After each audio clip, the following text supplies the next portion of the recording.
안녕하세요. 오늘은 신앙의 여정에서 어쩌면 우리가 좀 놓치고 있을지도 모르는 거, 처음 사랑에 대해 이야기 나눠보려고 합니다. 특히 그 요한계시록에 나오는 에베소 교회를 향한 메시지를 좀 깊게 들여다볼 건데요. 네, 에베소 교회의 이야기죠. 저희가 참고한 자료는 처음 사랑 회복, 에베소 교회를 향한 메시지라는 설교 발췌문이고요. 이걸 통해서 혹시 내 신앙의 열정이 시간이 지나면서 그냥 습관처럼 된 건 아닌지 한번 돌아보고 이 오래된 메시지가 오늘 우리에게는 또 어떤 의미가 있을지 같이 한번 파헤쳐 보시죠. 좋습니다. 자, 그럼 먼저 에베소 교회가 어떤 곳이었는지부터 좀 짚어볼까요? 이 교회가 참 칭찬받을 만한 점이 많았다고 하잖아요. 네, 맞아요. 당시 소아시아에서 굉장히 중요한 도시였고, 바울이나 디모데 같은 그런 인물들이 직접 사역했던 곳이죠. 기록을 보면 정말 코포스라고 그 헬라어로 지쳐 쓰러질 만큼 정말 열심히 사역했어요. 와, 지쳐 쓰러질 정도요? 네. 그리고 교리적으로도 순수성을 지키려고 엄청 애썼고요. 특히 그 니골라당이라고 있었는데 네, 들어봤어요. 그 이단의 가르침을 아주 단호하게 배격했습니다. 믿음을 지키려는 인내, 그 휘포모네라고 하는데 그것도 정말 대단했죠. 그러니까 겉으로 보면 정말 나무랄 데 없는 뭐랄까 모범적인 교회였네요. 그렇죠. 특히 니골라당 같은 경우는 은혜를 핑계 삼아서 약간 도덕적으로 해이해져도 된다. 이런 식의 가르침을 퍼뜨렸거든요. 근데 에베소 교회는 이걸 딱 분별하고 용납하지 않았다는 점에서 정말 분별력도 있었던 거죠. 대단하네요. 근데 정말 흥미로운 지점은 이렇게 칭찬할 거리가 많은데도 불구하고 예수님께서는 아주 심각한 책망을 하셨다는 거예요. 네, 바로 그 지점이죠. 그러나 너를 책망할 것이 있나니 너의 처음 사랑을 버렸느니라. 계시록 2장 4절 말씀. 와, 이 모든 수고, 인내, 분별력 이게 다 있었는데도 가장 중요한 게 빠졌다는 거잖아요. 이게 참 맞습니다. 여기서 버렸다는 헬라어 아피엠이라는 단어가 쓰였는데 이게 의도적으로 배신했다 이런 느낌이라기보다는요. 약간 내버려두다, 소홀히 하다, 흘려보내다 이런 뉘앙스에 더 가까워요. 그냥 무관심하게 내버려뒀다는 느낌이군요. 네, 그러니까 막 적극적으로 등을 돌린 건 아닐 수 있어요. 그런데 시간이 지나면서 자신도 모르게 그 뜨거웠던 사랑이 식어버린 거죠. 무뎌된 상태, 이게 마치 오래된 연인 관계 같은 거에 생각해 볼 수 있겠죠. 처음엔 열정적이었지만 어느새 의무감만 남은 그런 상태예요. 그 비유가 확 와닿네요. 이걸 좀 더 크게 보면 우리 신앙생활에서도 그럴 수 있다는 거예요. 막 열심히 봉사하고 옳은 거 지키려고 애쓰는데 정작 그 중심에 있어야 할 주님을 향한 그 뜨거운 사랑, 그 관계가 희미해질 수 있다는 거죠. 일종의 경고입니다, 이게. 그럼 이 식어버린 사랑, 이거 어떻게 회복해야 할까요? 예수님이 방법을 알려주시죠. 세 가지를 명령하시던데요. 네, 아주 구체적입니다. 첫째는 기억하라. 어디서부터 이게 식었는지 그 처음을 기억하라는 거고요. 둘째는 회개하라. 이건 그냥 감정적으로 잘못했네 이게 아니라 실제적인 방향 전환, 행동 변화를 말하는 거죠. 방향 전환이요? 네. 그리고 셋째가 처음 행위를 가지라. 사랑으로 했던 그 처음 행동들 말입니다. 그럼 여기서 회개하라는 게 단순히 뉘우치는 걸 넘어서는 거군요. 그렇죠. 삶의 방향 자체를 바꾸는 결단이에요. 생각, 태도, 행동 이걸 실질적으로 바꾸는 거죠. 그럼 처음 행위는 뭘까요? 그냥 옛날에 했던 거 똑같이 반복하라는 의미는 아닐 것 같은데요. 맞아요. 그건 아마도 주님을 처음 만났을 때 그 사랑과 감격 때문에 그냥 자연스럽게 나왔던 행동들. 예를 들면 의무감 때문에 아니라 정말 기뻐서 드렸던 기도, 아니면 순수한 마음으로 그냥 따랐던 말씀 순종 이런 거겠죠. 그러니까 습관이나 형식이 아니라 정말 사랑이 동기가 되었던 그 순수한 행위들로 돌아가라는 요청인 겁니다. 아하, 동기가 중요하군요. 사랑에서 나온 행동? 네, 그리고 또 흥미로운 건 예수님이 다시 한번 에베소 교회가 니골라당을 미워하는 건 잘했다 칭찬하세요. 그러네요. 네, 그런데 그 칭찬이 처음 사랑이 없는 걸 덮어주지는 못한다는 걸 분명히 하시는 거죠.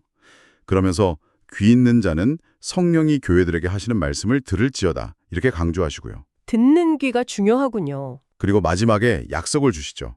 이기는 자, 그러니까 회개하고 처음 사랑을 회복해서 끝까지 주님과의 관계를 붙드는 사람, 그 사람에게는 하나님의 낙원에 있는 생명나무의 열매를 주겠다 이렇게 약속하십니다. 생명나무 열매.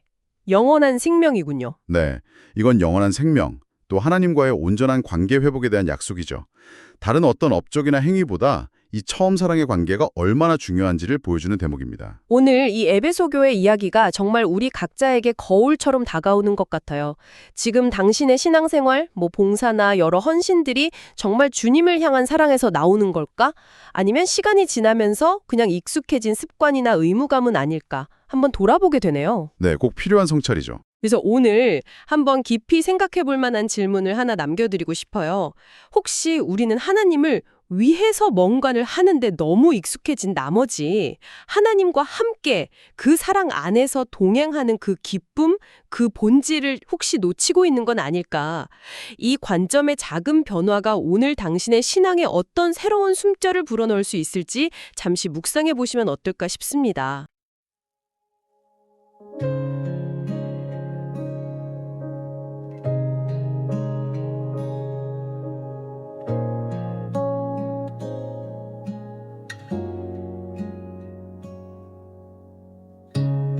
주님을 처음 만난 그날 눈물로 찬양하던 그때 가슴 벅찬 그 사랑 이제 흐릿해져가네요.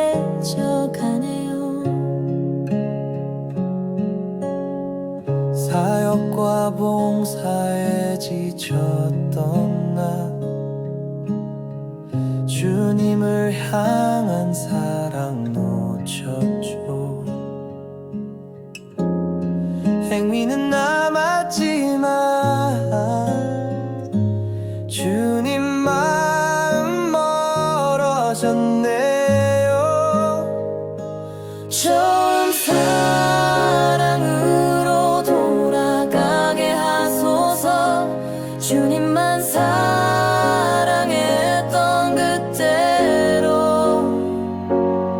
수고도 인내도 주를 위한 기쁨으로 나 다시 주님 사랑하길 원해요. 언제부터인가 형식이 되었고 내 입술은 주를 부르지만 마음은 멀리 떠나 그 사랑 잃어버렸네요. 이제 회개하며 주께 나가 떨어진 곳 기억하며 돌아가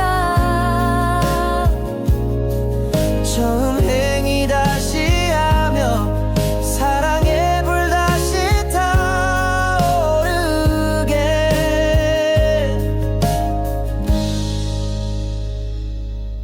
주의 음성 들려오네.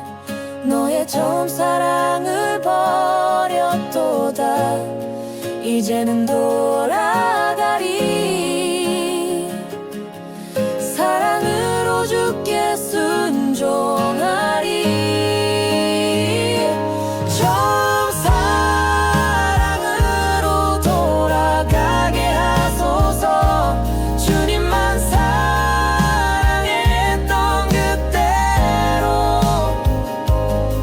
수고도 인내도 주를 위한 기쁨으로 나 다시 주님 사랑하길 원해요. 주님 사랑해요. 다시 그 사랑으로 살아갈게요. 영원히